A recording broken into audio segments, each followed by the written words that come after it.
I was thinking about my morning today. That quiet stretch of time from when you first open your eyes until, well, till you head out the door. It feels like such a personal, everyday ritual, unique to each of us, right? And yet, it actually reveals so much, like about how we structure our day, what we prioritize, even how we talk about ourselves. So today we're taking a deep dive into some really fascinating material you shared with us. It's all about the subtle art of discussing morning routines. Our mission here is to pull out the key ideas, the practical stuff you can actually use. We want to show how understanding something so universal, like how we start our day, can unlock bigger insights into communication, detail, applying language in real life. It's not just the words, is it?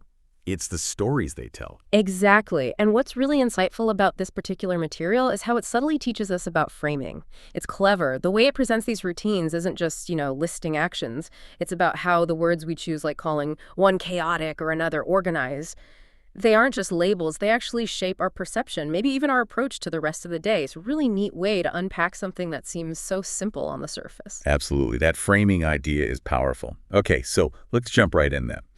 This material, it kicks things off by sharing two quite distinct morning routines. Gives us that personal touch right away. First up, we get a glimpse into Ryan's typical morning. He usually wakes up around 6:30 a.m. And his very first action, checking his phone. He even admits it's a bad habit. Oh. I think many of us know that feeling. It's such a hard one to break, isn't it? Oh, definitely. That screen calling to us. Right. So after the phone check, he stretches, takes a shower, and then makes himself some coffee. Breakfast sounds pretty straightforward. Toast with peanut butter, a banana.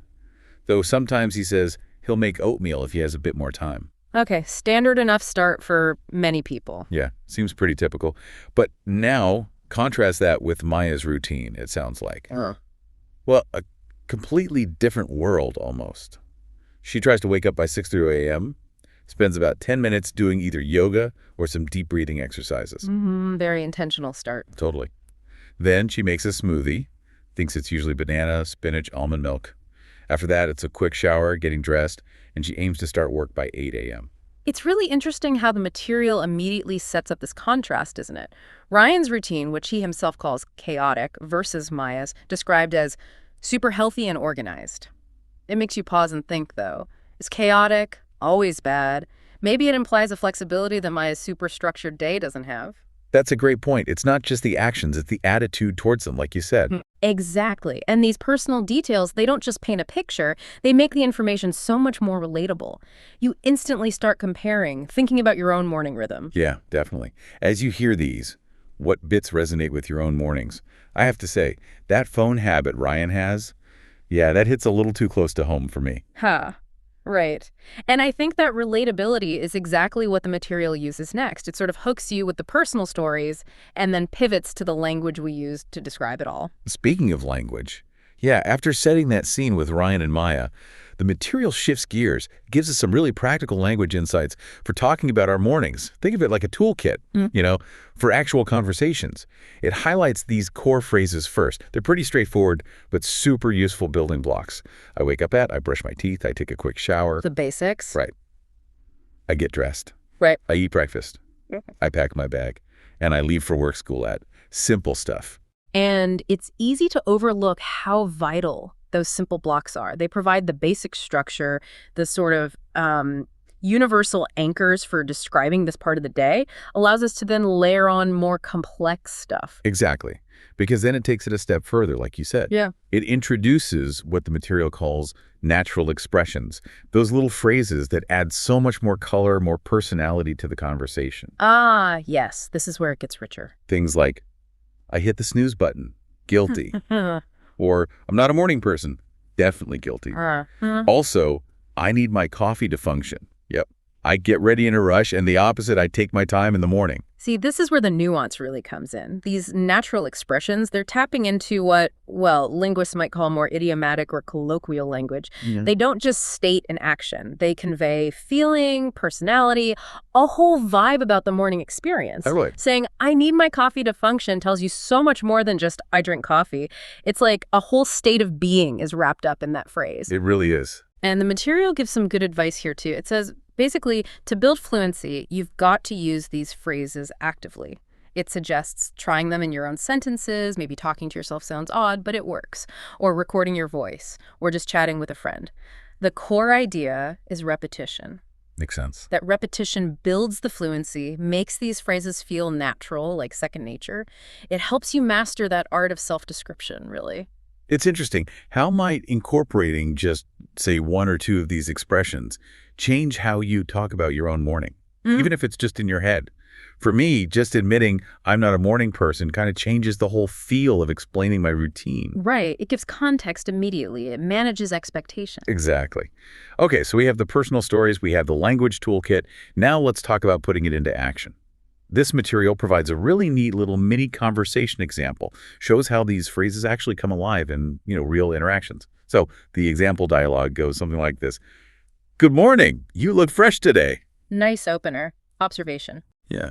Then the reply, thanks. I went for a quick run this morning. What about you? Okay, sharing a positive activity. Then the first person says, I stayed up a bit late, so I just had time for a quick coffee. The relatable struggle. We've all been there. Totally. And the response, I get that. Sometimes all you need is caffeine and good vibes. And that ending, it's perfect. That shared understanding, this brief exchange, it's actually quite a clever demonstration, isn't it? Starts with an observation, moves to sharing a personal activity, then acknowledges a common morning struggle, the late night, the quick coffee. And notice how that conclusion about needing caffeine and good vibes, it's just so relatable. It wraps things up with this nice touch of shared understanding, empathy even. Yeah, it really works. It shows how even what seems like small talk can be packed with personal detail and build genuine connection using the exact kind of vocabulary we were just talking about. It subtly teaches how to shift from just observing to actually sharing and offering that bit of simple conversational empathy. It's pretty amazing, isn't it? How quickly those little details paint a picture of someone's day, creates that instant connection. It's a fantastic little template for real-world chats that go beyond just lifting facts. Definitely more than just reporting the weather. Right. So to really get you, the listener, to internalize all this, the material gives some excellent prompts. They're designed to encourage practice, to personalize the knowledge. It suggests starting by completing sentences like, every morning I, simple enough. Then before work, I usually, and also on weekends, I prefer to. Good starting points, gets you thinking in those terms. Yeah. And then, if you're feeling a bit more ambitious, there's an advanced prompt.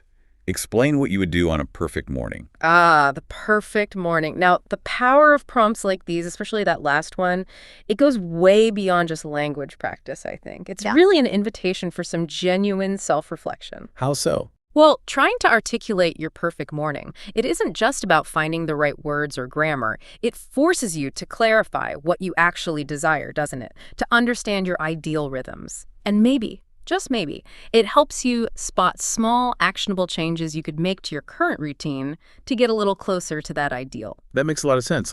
It connects the language practice back to your actual life choices. Precisely. It's a practical application of the knowledge that can genuinely inform your daily choices, your aspirations even, kind of nudging you towards a more intentional start to the day. And this active engagement, trying out the prompts, thinking it through, that's absolutely key, isn't it?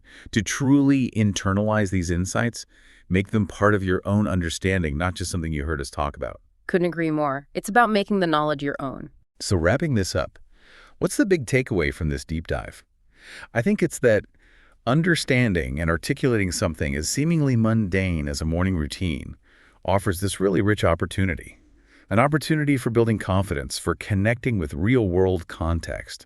Whether your goal is to really grasp how language shapes perception, or maybe learn to express yourself more fluidly, or even just gain a deeper understanding of the patterns and choices shaping our daily lives.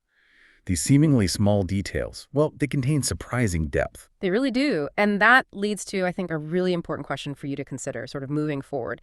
How do our individual morning rituals, no matter how we label them, chaotic, organized, whatever, I'm open, how do they truly set the tone for our entire day? And perhaps, thinking even deeper, what do those rituals reveal about our underlying priorities and aspirations? Maybe even the ones we don't consciously think about very often. That's a great question to leave things on. Carry that reflection forward. Because paying attention to these small daily acts, it really can unlock bigger insights into who we are and how we navigate the world, one morning at a time.